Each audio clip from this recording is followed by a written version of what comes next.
ਵਾਹਿਗੁਰੂ ਜੀ ਕਾ ਖਾਲਸਾ ਵਾਹਿਗੁਰੂ ਜੀ ਕੀ ਫਤਿਹ। ਇਸ ਐਪੀਸੋਡ ਵਿੱਚ ਅਸੀਂ ਜਾਣਾਂਗੇ ਕਿਵੇਂ ਗੁਰੂ ਗੋਬਿੰਦ ਸਿੰਘ ਜੀ ਨੇ ਅਨੰਦਪੁਰ ਛੱਡਿਆ ਅਤੇ ਚਮਕੌਰ ਦਾ ਯੁੱਧ ਹੋਇਆ। ਨਕਦ ਰਕਮ ਜੋ ਵੀ ਖਜ਼ਾਨੇ ਵਿੱਚ ਸੀ, ਗੁਰੂ ਗੋਬਿੰਦ ਸਿੰਘ ਜੀ ਨੇ ਸਭ ਸਿੱਖਾਂ ਵਿੱਚ ਵੰਡ ਦਿੱਤੀ। ਮਾਤਾ ਗੁਜਰੀ ਜੀ ਨੇ ਆਪਣੀ ਜਮ੍ਹਾਂ ਪੂੰਜੀ ਇੱਕ ਖੁਰਜੀ ਵਿੱਚ ਪਾ ਲਈ। ਲਿਖਤੀ ਗ੍ਰੰਥ ਤੇ ਹੋਰ ਜ਼ਰੂਰੀ ਸਮਾਨ ਜੋ ਉਠਾਇਆ ਜਾ ਸਕਦਾ ਸੀ, ਸਿੱਖਾਂ ਨੇ ਨਾਲ ਉਠਾ ਲਿਆ। ਬਰਤਨ ਤੇ ਹੋਰ ਧਾਤਾਂ ਦਾ ਸਮਾਨ ਧਰਤੀ ਵਿੱਚ ਦੱਬ ਦਿੱਤਾ। ਤੰਬੂ ਕਨਾਤਾਂ ਆਦਿ ਜਲਾਇਆ ਜਾਣ ਵਾਲਾ ਸਮਾਨ ਅੱਗ ਲਾ ਕੇ ਸਾੜ ਦਿੱਤਾ ਗਿਆ। 6 ਪੋਹ ਦੀ ਕਕਰੀਲੀ ਰਾਤ ਅਸਮਾਨ ਬੱਦਲਾਂ ਨਾਲ ਢਕਿਆ ਹੋਇਆ ਸੀ ਅਤੇ ਠੰਡੀ ਹਵਾ ਚੱਲ ਰਹੀ ਸੀ। ਅੱਧੀ ਰਾਤ ਤੋਂ ਕੁਝ ਚਿਰ ਪਹਿਲਾਂ ਗੁਰਦੇਵ ਨੇ ਆਨੰਦਪੁਰ ਤੋਂ ਕੂਚ ਕੀਤਾ। ਉਸ ਸਮੇਂ ਹਜ਼ੂਰ ਦੇ ਨਾਲ 500 ਯੋਧੇ ਸਨ। ਦਇਆ ਸਿੰਘ ਧਰਮ ਸਿੰਘ ਦੇ ਜਥੇ ਅੱਗੇ ਅੱਗੇ ਸਨ। ਉਦੇ ਸਿੰਘ ਤੇ ਸਾਹਿਬਜ਼ਾਦਾ ਅਜੀਤ ਸਿੰਘ ਦੇ ਜਥੇ ਪਿੱਛੇ ਸਨ। ਕੁਝ ਯੋਧੇ ਖੱਬੇ ਸੱਜੇ ਚੱਲ ਰਹੇ ਸਨ। ਵਿਚਕਾਰ ਗੁਰਦੇਵ ਤੇ ਉਹਨਾਂ ਦਾ ਪਰਿਵਾਰ ਜਾ ਰਿਹਾ ਸੀ। ਰਾਤ ਦੇ ਸੰਘਣੇ ਹਨੇਰੇ ਵਿੱਚ ਭੁੱਲੀਆਂ ਰੂਹਾਂ ਨੂੰ ਰੌਸ਼ਨੀ ਦੇਣ ਵਾਲਾ ਮਨੁੱਖਤਾ ਦਾ ਗੁਰੂ ਚੱਲਿਆ ਜਾ ਰਿਹਾ ਸੀ। ਗੁਰੂ ਮਹਾਰਾਜ ਕੀਰਤਪੁਰ ਤੋਂ ਅੱਗੇ ਰੋਪੜ ਵੱਲ ਵਧੇ। ਇੰਨੇ ਤੱਕ ਦੁਸ਼ਮਣ ਨੂੰ ਵੀ ਪਤਾ ਲੱਗ ਗਿਆ। ਉਹਨਾਂ ਸਾਰੀਆਂ ਕਸਮਾਂ ਭੁਲਾ ਕੇ ਪਿਛਲੇ ਪਾਸਿਓਂ ਧਾਵਾ ਬੋਲ ਦਿੱਤਾ। ਉਦੇ ਸਿੰਘ ਤੇ ਸਾਹਿਬਜ਼ਾਦਾ ਅਜੀਤ ਸਿੰਘ ਦੀ ਫੌਜ ਨੇ ਪਿੱਛੇ ਪਰਤ ਕੇ ਅਜਿਹਾ ਜਵਾਬੀ ਹੱਲਾ ਕੀਤਾ ਕਿ ਦੁਸ਼ਮਣ ਦੇ ਪੈਰ ਉਖੜ ਗਏ। ਵੈਰੀ ਦਸਤੇ ਬਦਲ ਕੇ ਸਿੱਖਾਂ ਉੱਤੇ ਵਾਰ ਕਰਦੇ, ਪਰ ਅੱਗੋਂ ਮੂੰਹ ਦੀ ਖਾ ਕੇ ਪਿੱਛੇ ਹਟਦੇ। ਸਿੰਘ ਪਿੱਛੇ ਨੂੰ ਮੂੰਹ ਕਰਕੇ ਤੀਰ ਗੋਲੀਆਂ ਚਲਾਉਂਦੇ ਆਪਣੀ ਮੰਜ਼ਿਲ ਵੱਲ ਅੱਗੇ ਵੱਧਦੇ ਜਾਂਦੇ। ਦੋਵੇਂ ਧਿਰਾਂ ਲੜਦੇ ਭਿੜਦੇ ਸਰਸਾ ਨਦੀ ਦੇ ਕੰਢੇ ਪਹੁੰਚ ਗਏ। ਪਹਾੜਾਂ ਵਿੱਚ ਸਖਤ ਬਾਰਿਸ਼ ਹੋਣ ਦੇ ਕਾਰਨ ਸਰਸਾ ਵਿੱਚ ਚੌਖਾ ਚੜ੍ਹਾਅ ਆਇਆ ਹੋਇਆ ਸੀ। ਸਿੱਖਾਂ ਕੋਲ ਚੜ੍ਹਾਅ ਦੇ ਉਤਰਨ ਦੀ ਉਡੀਕ ਕਰਨ ਦਾ ਸਮਾਂ ਨਹੀਂ ਸੀ। ਮੁਸੀਬਤ ਬੜੀ ਭਿਆਨਕ ਸੀ। ਘੁੱਪ ਹਨੇਰੀ ਰਾਤ ਹੱਡਾਂ ਨੂੰ ਚੀਰਦਾ ਠੱਕਾ ਤੇ ਬੂੰਦਾਬਾਂਦੀ ਹੋ ਰਹੀ ਸੀ। ਗੁਰਦੇਵ ਨੇ ਹੁਕਮ ਦਿੱਤਾ, ਭਾਈ ਉਦੇ ਸਿੰਘ ਤੇ ਅਜੀਤ ਸਿੰਘ ਦੇ ਜਥੇ ਵੈਰੀ ਦਲ ਨੂੰ ਰੋਕਣਗੇ। ਪਰਿਵਾਰ ਭਾਈ ਮਨੀ ਸਿੰਘ ਜੀ ਨਾਲ ਸਰਸਾ ਨਦੀ ਪਾਰ ਕਰਕੇ ਦਿੱਲੀ ਨੂੰ ਜਾਵੇਗਾ। ਅਸੀਂ ਇੱਥੋਂ ਰੋਪੜ ਵੱਲ ਵਧਾਂਗੇ। ਜਿਹੜੇ ਸਿੰਘ ਨਦੀ ਤੋਂ ਪਾਰ ਹੋ ਸਕਣ, ਸਾਡੇ ਨਾਲ ਮਿਲਣ ਦਾ ਯਤਨ ਕਰਨ। 300 ਸਿੰਘ ਵੈਰੀ ਦੇ ਸਾਹਮਣੇ ਛਾਤੀਆਂ ਢਾ ਖੜੇ। ਭਾਈ ਦਇਆ ਸਿੰਘ ਨੇ ਮਾਤਾ ਸੁੰਦਰੀ ਜੀ ਤੇ ਭਾਈ ਮਾਤਾ ਸਾਹਿਬ ਦੇਵਾ ਜੀ ਦੇ ਨਦੀਆਂ ਪਾਰ ਲੰਘਣ ਦਾ ਪ੍ਰਬੰਧ ਕੀਤਾ। ਭਾਈ ਮਨੀ ਸਿੰਘ ਤੇ ਕੁਝ ਦਿੱਲੀ ਨਿਵਾਸੀ ਸਿੱਖ ਉਹਨਾਂ ਦੇ ਨਾਲ ਸਨ। ਹਜ਼ੂਰ ਦੇ ਦੋਵੇਂ ਮਹਿਲ ਰਾਹ ਦੀਆਂ ਮੁਸੀਬਤਾਂ ਚੱਲਦੇ ਦਿੱਲੀ ਪਹੁੰਚ ਗਏ। ਮਾਤਾ ਗੁਜਰੀ ਜੀ ਇੱਥੇ ਬਾਕੀ ਸਾਥ ਨਾਲੋਂ ਵਿਛੜ ਗਏ। ਛੋਟੇ ਦੋਵੇਂ ਸਾਹਿਬਜ਼ਾਦੇ ਉਹਨਾਂ ਦੇ ਨਾਲ ਸਨ। ਉਹਨਾਂ ਨਾਲ ਉਸ ਵੇਲੇ ਸਿਰਫ ਘਰ ਦਾ ਰਸੋਈਆ ਨੌਕਰ ਗੰਗੂ ਬ੍ਰਾਹਮਣ ਸੀ। ਗੰਗੂ ਮਾਤਾ ਜੀ ਨੂੰ ਆਪਣੇ ਪਿੰਡ ਖੇੜੀ ਲੈ ਗਿਆ। ਸਰਸਾ ਦੇ ਕੰਢੇ ਬੜੀ ਸਖਤ ਲੜਾਈ ਹੋਈ। ਗੁਰਦੇਵ ਦਾ ਨਿਰਭੈ ਯੋਧਾ ਭਾਈ ਉਦੇ ਸਿੰਘ ਇੱਥੇ ਸ਼ਹੀਦ ਹੋਇਆ। ਸਾਹਿਬਜ਼ਾਦਾ ਅਜੀਤ ਸਿੰਘ ਦੁਸ਼ਮਣ ਦੇ ਘੇਰ ਵਿੱਚ ਆ ਚੱਲਿਆ ਸੀ, ਪਰ ਉਹਦੀ ਮਦਦ ਵਾਸਤੇ ਭਾਈ ਜੀਵਨ ਸਿੰਘ ਆਪਣਾ ਜਥਾ ਲੈ ਕੇ ਪਹੁੰਚ ਗਿਆ। ਉਹਨੇ ਆਉਂਦਿਆਂ ਸਾਹਿਬ ਅਜੀਤ ਸਿੰਘ ਨੂੰ ਕਿਹਾ, ਗੁਰਦੇਵ ਨਦੀ ਤੋਂ ਪਾਰ ਹੋ ਗਏ ਹਨ। ਸਾਹਿਬ ਜੁਝਾਰ ਸਿੰਘ ਜੀ ਪਾਰ ਹੋ ਰਹੇ ਹਨ। ਆਪ ਵੀ ਆਪਣੇ ਜਥੇ ਸਮੇਤ ਨਦੀ ਪਾਰ ਕਰਕੇ ਗੁਰਦੇਵ ਨਾਲ ਜਾ ਮਿਲੋ। ਮਹਾਰਾਜ ਦਾ ਹੁਕਮ ਮਿਲਣ ਤੇ ਸਿੰਘ ਸਰਸਾ ਵਿੱਚ ਠਿੱਲ ਪਏ। ਕੁਝ ਤਰ ਕੇ ਪਾਰ ਹੋ ਗਏ, ਕੁਝ ਰੁੜ ਗਏ ਅਤੇ ਕੁਝ ਪਾਣੀ ਦੇ ਵਹਿਣ ਵਿੱਚ ਪਏ ਦੂਰ ਜਾ ਲੱਗੇ। ਇਸ ਤਰ੍ਹਾਂ ਸਾਰਾ ਜਥਾ ਖੇਰੂ ਹੋ ਗਿਆ। ਦੋਵੇਂ ਮਹਿਲ ਮਾਤਾ ਸੁੰਦਰੀ ਜੀ ਤੇ ਮਾਤਾ ਸਾਹਿਬ ਦੇਵਾ ਜੀ ਭਾਈ ਮਨੀ ਸਿੰਘ ਜੀ ਨਾਲ ਇੱਕ ਰਾਤ ਰੋਪੜ ਗੁਜ਼ਾਰ ਕੇ ਦਿੱਲੀ ਭਾਈ ਜਵਾਹਰ ਸਿੰਘ ਦੇ ਘਰ ਚਲੇ ਗਏ।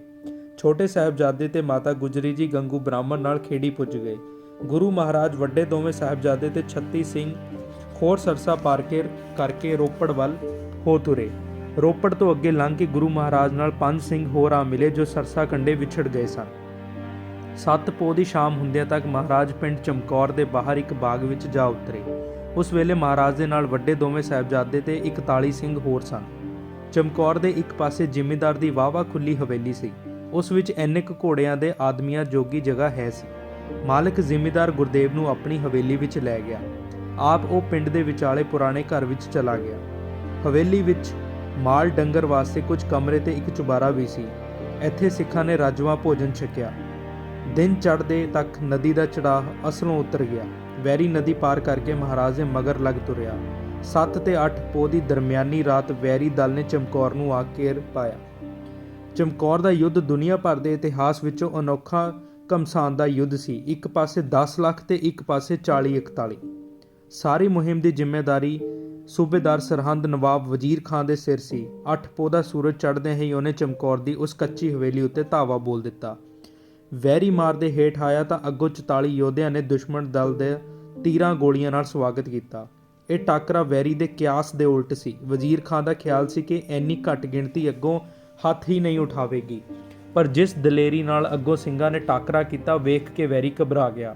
ਦੁਪਹਿਰ ਤੱਕ ਤੀਰਾ ਗੋਲੀਆਂ ਦਾ ਤਬਾਦਲਾ ਹੁੰਦਾ ਰਿਹਾ। ਵਜ਼ੀਰ ਖਾਂ ਦਾ ਕਾਫੀ ਨੁਕਸਾਨ ਹੋਇਆ।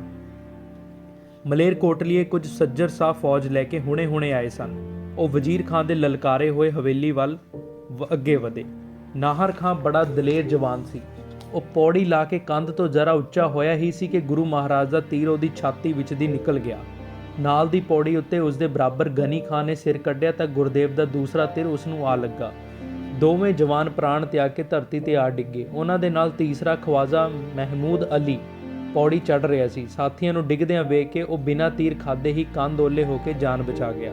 ਗੁਰੂ ਮਹਾਰਾਜ ਉਸ ਨੂੰ ਜ਼ਫਰਨਾਮਾ ਵਿੱਚ ਖਵਾਜਾ ਮਰਦੂਦ ਲਿਖਦੇ ਹਨ। 2 ਨਾਮਵਰ ਸਰਦਾਰਾਂ ਦੇ ਮਾਰੇ ਜਾਣ ਪਿੱਛੋਂ ਫਿਰ ਕਿਸੇ ਦਾ ਹੌਸਲਾ ਨਹੀਂ ਪਿਆ ਕਿ ਉਹ ਕੰਧਾਂ ਉੱਤੇ ਚੜ੍ਹਨ ਦੀ ਦਲੇਰੀ ਕਰੇ। ਦਿਨ ਢਲਣਾ ਸ਼ੁਰੂ ਹੋ ਗਿਆ ਸੀ। ਵਜ਼ੀਰ ਖਾਂ ਦੇ ਸਾਹਮਣੇ ਇੱਕ ਹੋਰ ਚਿੰਤਾ ਆ ਖੜੀ ਹੋਈ। ਜੇ ਦਿਨ ਛਿਪਣ ਤੱਕ ਹਵੇਲੀ ਉੱਤੇ ਕਬਜ਼ਾ ਨਾ ਹੋਇਆ ਤਾਂ ਰਾਤ ਦੇ ਹਨੇਰੇ ਵਿੱਚ ਸਿੱਖਾਂ ਨੇ ਬਚ ਕੇ ਨਿਕਲ ਜਾਣ ਦਾ ਖਤਰਾ ਸੀ। ਵਜ਼ੀਰ ਖਾਂ ਨੇ ਹੁਕਮ ਦਿੱਤਾ ਕਿ ਕੁਝ ਚੋਣਵੀ ਫੌਜ ਅੱਗੇ ਵੱਧ ਕੇ ਸਿੱਧੀ ਬੂਹੇ ਉੱਤੇ ਹਮਲਾ ਕਰੇ ਅਤੇ ਬੂਹਾ ਤੋੜ ਕੇ ਹਵੇਲੀ ਵਿੱਚ ਦਾਖਲ ਹੋ ਕੇ ਸਣੇ ਸਿੱਖਾਂ ਗੁਰੂ ਨੂੰ ਜਿਉਂਦਾ ਫੜ ਲਵੇ। ਇਸ ਇਰਾਦੇ ਨਾਲ ਵੈਰੀ ਦਾ ਸੱਜਰ ਸਾਧ ਦਲ ਨਗਾਰੇ ਖੜਕਾਉਂਦਾ ਅੱਗੇ ਵਧਿਆ। ਉੱਧਰ ਮਹਾਰਾਜ ਦਾ ਹੁਕਮ ਪਾ ਕੇ ਭਾਈ ਹਿੰਮਤ ਸਿੰਘ, ਪਿਆਰਾ ਸਿੰਘ, 4 ਸਿੰਘ ਹੋਰ ਨਾਲ ਲੈ ਕੇ ਹਵੇਲੀ ਤੋਂ ਬਾਹਰ ਨਿਕਲ ਕੇ ਵੈਰੀ ਦੇ ਗਲ ਜਾ ਪਿਆ। ਉਹ 5 ਯੋਧੇ ਕਈਆਂ ਨੂੰ ਮਾਰ ਕੇ ਸ਼ਹੀਦੀ ਪਾ ਗਏ। ਉਹਨਾਂ ਤੋਂ ਪਿੱਛੋਂ 6 ਸਿੰਘਾਂ ਦੇ 2 ਜਥੇ ਹੋਰ ਬਾਹਰ ਨਿਕਲ ਕੇ ਸ਼ਹੀਦ ਹੋ ਗਏ। ਹਵੇਲੀ ਵਿਚਲੇ 44 ਯੋਧਿਆਂ ਵਿੱਚੋਂ 17 ਸ਼ਹੀਦ ਹੋ ਗਏ ਸਨ।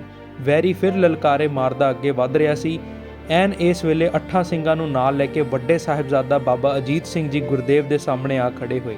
ਸਾਹਿਬਜ਼ਾਦਾ ਅਜੀਤ ਸਿੰਘ ਜੀ ਦੀ ਉਮਰ ਉਸ ਵੇਲੇ 17 ਸਾਲ 10 ਮਹੀਨੇ ਤੇ 15 ਦਿਨ ਦੀ ਸੀ।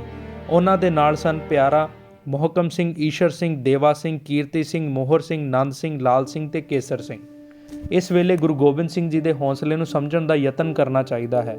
ਪੁੱਤਰ ਮੌਤ ਨਾਲ ਜੂਝਣ ਦੀ ਆਗਿਆ ਮੰਗ ਰਿਹਾ ਹੈ। ਅਜਿਹੇ ਵੇਲੇ ਵੱਡੇ ਵੱਡੇ ਪੀਰ, ਅਵਤਾਰ, ਪੈਗੰਬਰ, ਯੋਧੇ ਡੋਲ ਜਾਇਆ ਕਰਦੇ ਹਨ, ਪਰ ਧੰਨ ਹੈ ਜਿਗਰਾ ਗੁਰੂ ਗੋਬਿੰਦ ਸਿੰਘ ਜੀ ਦਾ। ਹਜ਼ੂਰ ਨੇ ਪੁੱਤਰ ਦਾ ਮੱਥਾ ਚੁੰਮ ਕੇ ਫਰਮਾਇਆ, ਜਾਓ ਮੇਰੇ ਅਜੀਤ ਸਿੰਘ, ਯੁੱਧ ਦੀ ਮੌਤ ਸਭ ਤੋਂ ਉੱਤਮ ਹੁੰਦੀ ਹੈ। ਜਾਓ, ਸੂਰਮਿਆਂ ਵਾਂਗ ਮੌਤ ਤੇ ਫਤਿਹ ਪ੍ਰਾਪਤ ਕਰੋ। ਹਵੇਲੀਓਂ ਬਾਹਰ ਨਿਕਲਦਿਆਂ ਸਿੰਘਾਂ ਨੇ ਬੜੀ ਰੋਹ ਭਰੀ ਸੁਰ ਵਿੱਚ ਜੈਕਾਰਾ ਛੱਡਿਆ। ਚੁਫੇਰਿਓਂ ਵੈਰੀ ਇੱਕੇ ਵਾਰ ਸਾਹਿਬਜ਼ਾਦੇ ਉੱਤੇ ਟੁੱਟ ਪਏ। ਅੱਗੋਂ ਉਹ 9 ਯੋਧੇ ਵੀ ਇੱਕ ਏਕੜੀ ਕਰਨ ਦੀ ਧਾਰ ਕੇ ਆਏ ਸਨ।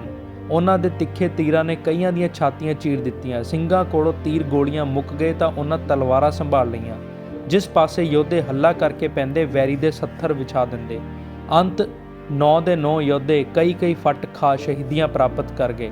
ਸਾਹਿਬਜ਼ਾਦਾ ਅਜੀਤ ਸਿੰਘ ਦੀ ਸ਼ਹੀਦ ਹੋਣ ਉੱਤੇ ਗੁਰੂ ਮਹਾਰਾਜ ਨੇ ਅਕਾਲ ਪੁਰਖ ਦਾ ਧੰਨਵਾਦ ਕੀਤਾ। ਯਾ ਅਲੀ ਦੇ ਨਾਰੇ ਮਾਰਦੇ ਜੰਨਤ ਦੇ ਚਾਹਵਾਨ ਫਿਰ ਹਵੇਲੀ ਵੱਲ ਵਧੇ। ਐਨ ਉਸੇ ਵੇਲੇ ਛੋਟੇ ਸਾਹਿਬਜ਼ਾਦਾ ਬਾਬਾ ਜੁਝਾਰ ਸਿੰਘ ਜੀ ਮਹਾਰਾਜ ਦੇ ਸਾਹਮਣੇ ਆ ਖੜੇ ਹੋਏ। ਉਸ ਵੇਲੇ ਸਾਹਿਬ ਜੁਝਾਰ ਸਿੰਘ ਜੀ ਦੀ ਉਮਰ 14 ਸਾਲ 8 ਮਹੀਨੇ ਤੇ 17 ਦਿਨ ਦੀ ਸੀ। ਉਹਨਾਂ ਦੇ ਨਾਲ ਕੇਵਲ 5 ਸਿੰਘ ਹੋਰ ਤਿਆਰ ਹੋਏ। ਸਾਹਿਬ ਜੁਝਾਰ ਸਿੰਘ ਜੀ ਨੇ ਹੱਥ ਜੋੜ ਕੇ ਕਿਹਾ, ਗੁਰਦੇਵ ਪਿਤਾ ਜੀ, ਵੱਡੇ ਵੀਰ ਜੀ ਮੇਰਾ ਰਾਹ ਉਡੀਕ ਰਹੇ ਹਨ। ਆਗਿਆ ਬਖਸ਼ੋ, ਮੈਂ ਵੀ ਮੈਦਾਨ ਵਿੱਚ ਸੂਰਮਿਆਂ ਵਾਂਗ ਜੂਝ ਕੇ ਸ਼ਹੀਦ ਹੋਵਾਂ। 4 ਪੁੱਤਰਾਂ ਦੇ ਪਿਤਾ ਦੀਆਂ ਅੱਖਾਂ ਸਾਹਮਣੇ ਉਸ ਵੇਲੇ ਇੱਕੋ ਹੀ ਰਹਿ ਗਿਆ ਸੀ। ਉਹ ਵੀ ਮੈਦਾਨ ਵਿੱਚ ਸ਼ਹੀਦ ਹੋਣ ਦੀ ਆਗਿਆ ਮੰਗ ਰਿਹਾ ਸੀ। ਗੁਰੂ ਗੋਬਿੰਦ ਸਿੰਘ ਜੀ ਨੇ ਸ਼ਸਤਰਾਂ ਨਾਲ ਸਜੇ ਹੋਏ ਪੁੱਤਰ ਨੂੰ ਵੇਖ ਕੇ ਉਤਸ਼ਾਹ ਨਾਲ ਕਿਹਾ, ਮੇਰੇ ਲਾਲ ਜੁਝਾਰ ਸਿੰਘ, ਤੂੰ ਸਿੱਖੀ ਨੂੰ ਉਹ ਕੁਝ ਦੇਣ ਵਾਸਤੇ ਆਇਆ ਹੈ ਜੋ ਕਿਸੇ ਕੌਮ ਦੇ ਉਸਾਰੂ ਵੀ ਉਸ ਨੂੰ ਨਹੀਂ ਦੇ ਸਕੇ। ਤੈਨੂੰ ਆਵਾਜ਼ ਮਾਰ ਕੇ ਬੁਲਾਉਣਾ ਪੈਂਦਾ ਤਾਂ ਕੌਮ ਵਿੱਚ ਕੁਝ ਕਮਜ਼ੋਰੀ ਆ ਜਾਣੀ ਸੀ, ਪਰ ਤੂੰ ਆਪਣੇ ਆਪ ਨੂੰ ਖੁਸ਼ੀ ਨਾਲ ਪੇਸ਼ ਕਰਕੇ ਇਹ ਮਹਾਨ ਕਾਰਨਾਮਾ ਕੀਤਾ ਹੈ। ਭਵਿੱਖ ਵਿੱਚ ਜਦ ਵੀ ਕਦੇ ਕੌਮ ਉੱਤੇ ਔਖਾ ਸਮਾਂ ਆਇਆ ਕਰੇਗਾ ਤਾਂ ਤੈਨੂੰ ਯਾਦ ਕਰਕੇ ਹਜ਼ਾਰਾਂ ਜੁਝਾਰ ਸਿੰਘ ਬਿਨਾਂ ਬੁਲਾਇਆ ਕੁਰਬਾਨੀ ਦੇਣ ਵਾਸਤੇ ਹਾਜ਼ਰ ਹੋ ਜਾਇਆ ਕਰਨਗੇ। ਜਾਓ, ਸੂਰਮਿਆਂ ਦੀ ਮਰਿਆਦਾ ਨੂੰ ਕੁਝ ਹੋਰ ਅੱਗੇ ਵਧਾਓ, ਤੁਹਾਡੇ ਪਿੱਛੇ ਪਿੱਛੇ ਅਸੀਂ ਆਪ ਵੀ ਆ ਰਹੇ ਹਾਂ। ਗੁਰਦੇਵ ਦੀ ਆਗਿਆ ਪਾ ਕੇ ਸਾਹਿਬ ਜੁਝਾਰ ਸਿੰਘ ਤੇ ਉਹਨਾਂ ਦੇ 5 ਸਾਥੀ ਹਵੇਲੀ ਵਿੱਚੋਂ ਨਿਕਲ ਕੇ ਸ਼ੇਰਾਂ ਵਾਂਗ ਵੈਰੀਆਂ ਉੱਤੇ ਟੁੱਟ ਪਏ। ਸੋਹਲ ਸਰੀਰ, ਛੋਟੀ ਉਮਰ, ਅਜੇ ਮੱਸ ਫੁੱਟਣੀ ਵੀ ਸ਼ੁਰੂ ਨਹੀਂ ਹੋਈ ਸੀ ਤੇ ਲੜਾਈ ਸੀ ਤੀਰ ਤਲਵਾਰ ਦੀ। ਪਲਾਂ ਵਿੱਚ ਸਿੰਘਾਂ ਨੇ ਵੈਰੀ ਦਲ ਦੇ 70 ਵਿਛਾ ਦਿੱਤੇ। ਅੰਤ ਬਹੁਤਿਆਂ ਨਾਲ ਥੋੜਿਆਂ ਦਾ ਟਾਕਰਾ ਕਿੰਨਾ ਕੁ ਚਿਰ ਚੱਲ ਸਕਦਾ ਸੀ। ਸੈਂਕੜੇ ਵੈਰੀਆਂ ਨੂੰ ਤਲਵਾਰ ਦੀ ਧਾਰ ਚੋਂ ਲੰਘਾ ਕੇ ਉਹ 6 ਯੋਧੇ ਸ਼ਹੀਦ ਹੋ ਗਏ। ਗੁਰੂ ਮਹਾਰਾਜ ਹਵੇਲੀ ਦੇ ਚੁਬਾਰੇ ਵਿੱਚ ਖੜੇ ਸਾਹਿਬਜ਼ਾਦੇ ਨੂੰ ਰਣ ਵਿੱਚ ਜੂਝਿਆਂ ਵੇਖ ਰਹੇ ਸਨ। ਆਪਣੇ ਵੱਡੇ ਭਰਾ ਤੋਂ ਵੀ 2 ਕਦਮ ਅੱਗੇ ਜਾ ਕੇ ਸਾਹਿਬ ਜੁਝਾਰ ਸਿੰਘ ਜੀ ਸ਼ਹੀਦ ਹੋ ਕੇ ਡਿੱਗ ਪਏ ਤਾਂ ਗੁਰਦੇਵ ਨੇ ਹੱਥ ਜੋੜ ਕੇ ਅਕਾਲ ਪੁਰਖ ਦਾ ਧੰਨਵਾਦ ਕਰਦਿਆਂ ਕਿਹਾ, ਤੇਰੀ ਅਮਾਨਤ ਤੇਰੇ ਹਵਾਲੇ। ਗੁਰੂ ਤੇਗ ਬਹਾਦਰ ਸਾਹਿਬ ਜੀ ਦੀ ਕੁਰਬਾਨੀ ਦਾ ਸਦਕਾ ਲੋਕ ਮੈਨੂੰ ਸ਼ਹੀਦ ਦਾ ਪੁੱਤਰ ਕਹਿੰਦੇ ਸਨ। ਅੱਜ ਇਹਨਾਂ ਯੋਧਿਆਂ ਦੀ ਕਰਨੀ ਸਦਕਾ ਮੈਂ ਸ਼ਹੀਦਾਂ ਦਾ ਪਿਤਾ ਅਖਵਾਉਣ ਦਾ ਹੱਕਦਾਰ ਬਣਿਆ ਹਾਂ।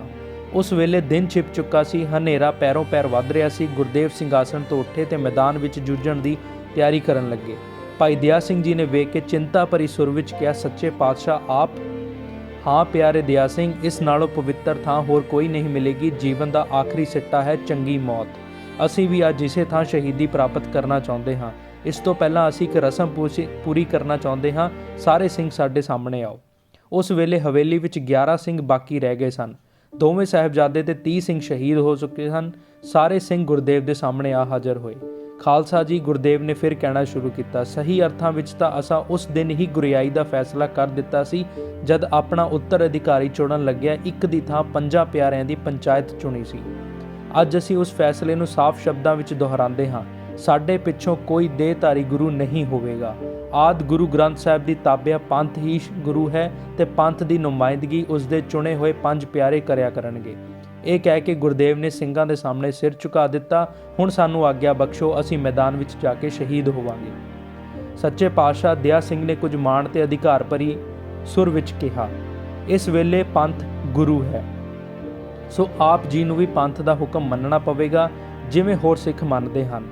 ਪਿਆਰੇ ਦਇਆ ਸਿੰਘ ਜੀ, ਗੁਰਦੇਵ ਨੇ ਸਿਰ ਝੁਕਾ ਕੇ ਕਿਹਾ, ਗੋਬਿੰਦ ਸਿੰਘ ਪੰਥ ਦੀ ਹਰ ਆਗਿਆ ਸਿਰ ਮੱਥੇ ਮੰਨੇਗਾ, ਹੁਕਮ ਕਰੋ। ਸੱਚੇ ਪਾਤਸ਼ਾਹ ਦਇਆ ਸਿੰਘ ਨੇ ਸਤਿਕਾਰ ਵਜੋਂ ਸਿਰ ਝੁਕਾ ਕੇ ਕਿਹਾ, ਇਹ ਦਇਆ ਸਿੰਘ ਬੇਨਤੀ ਨਹੀਂ ਕਰ ਰਿਹਾ, ਸਗੋਂ ਪੰਥ ਆਪ ਜੀ ਨੂੰ ਹੁਕਮ ਦਿੰਦਾ ਹੈ ਕਿ ਆਪ ਇੱਥੇ ਸ਼ਹੀਦ ਹੋਣ ਦੀ ਥਾਂ ਰਾਤ ਦੇ ਹਨੇਰੇ ਵਿੱਚ ਸਹੀ ਸਲਾਮਤ ਹਵੇਲੀ ਵਿੱਚੋਂ ਨਿਕਲ ਜਾਓ। ਕਿਸ ਢੰਗ ਨਾਲ ਨਿਕਲੋ ਤੇ ਹਜ਼ੂਰ ਦੇ ਨਾਲ ਕੌਣ ਜਾਵੇ, ਇਸ ਬਾਰੇ ਅਸੀਂ ਸਲਾਹ ਕਰਕੇ ਫੈਸਲਾ ਕਰਦੇ ਹਾਂ ਅਤੇ ਇਹ ਫੈਸਲਾ ਆਖਰੀ ਹੈ।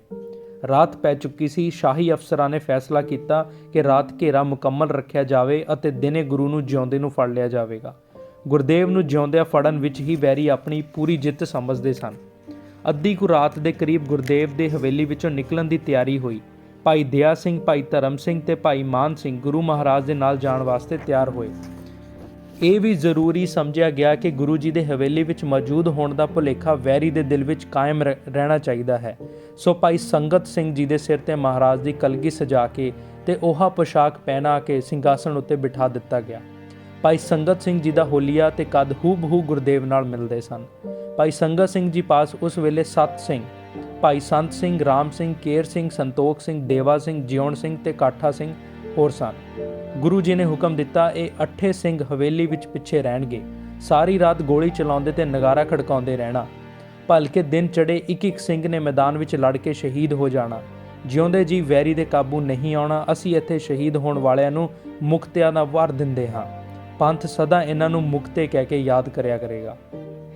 ਅਕਾਲ ਪੁਰਖ ਦੀ ਓਟ ਰੱਖ ਕੇ ਗੁਰੂ ਮਹਾਰਾਜ 3 ਸਿੰਘਾਂ ਭਾਈ ਦਇਆ ਸਿੰਘ, ਧਰਮ ਸਿੰਘ, ਮਾਨ ਸਿੰਘ ਨੂੰ ਨਾਲ ਲੈ ਕੇ ਹਵੇਲੀ ਵਿੱਚੋਂ ਬਾਹਰ ਨਿਕਲੇ।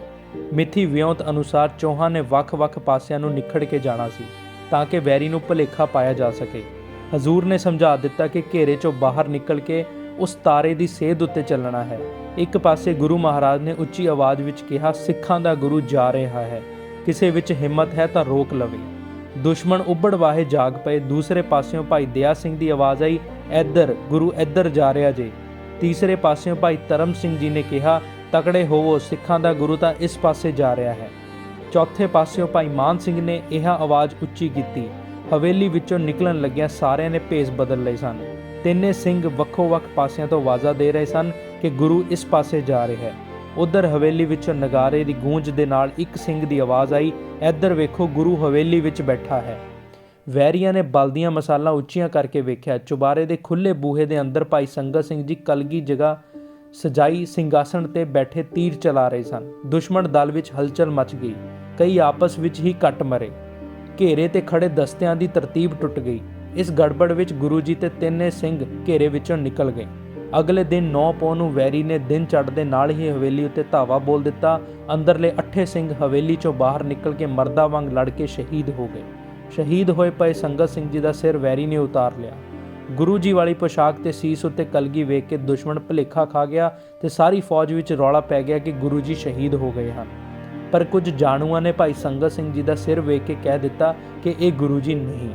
ਵਜ਼ੀਰ ਖਾਨ ਤੇ ਬਾਕੀ ਸ਼ਾਹੀ ਜਰਨੈਲਾਂ ਵਾਸਤੇ ਇਹ ਹਾਰ ਨਾਲੋਂ ਵੀ ਭੈੜੀ ਨਮੋਸ਼ੀ ਸੀ। ਉਹ ਨਿਰਾਸ਼ ਹੋ ਕੇ ਘਰਾਂ ਨੂੰ ਮੁੜ ਪਏ। ਵਜ਼ੀਰ ਖਾਨ ਨੇ ਕੁਝ ਗਸ਼ਤੀ ਦਸਤੇ ਗੁਰੂ ਜੀ ਦੀ ਭਾਲ ਵਿੱਚ ਵਾਸਤੇ ਇਲਾਕੇ ਵਿੱਚ ਖੋਜ ਕਰਨ ਲਈ ਨੀਯਤ ਕਰ ਦਿੱਤੇ ਸੀ। ਹੁਣ ਅਗਲੇ ਐਪੀਸੋਡ ਵਿੱਚ ਅਸੀਂ ਜਾਣਾਂਗੇ ਕਿਵੇਂ ਛੋਟੇ ਸਾਹਿਬਜ਼ਾਦਿਆਂ ਦੀ ਸ਼ਹੀਦੀ ਹੋਈ। ਵਾਹਿਗੁਰੂ ਜੀ ਕਾ ਖਾਲਸਾ, ਵਾਹਿਗੁਰੂ ਜੀ ਕੀ ਫਤਿਹ।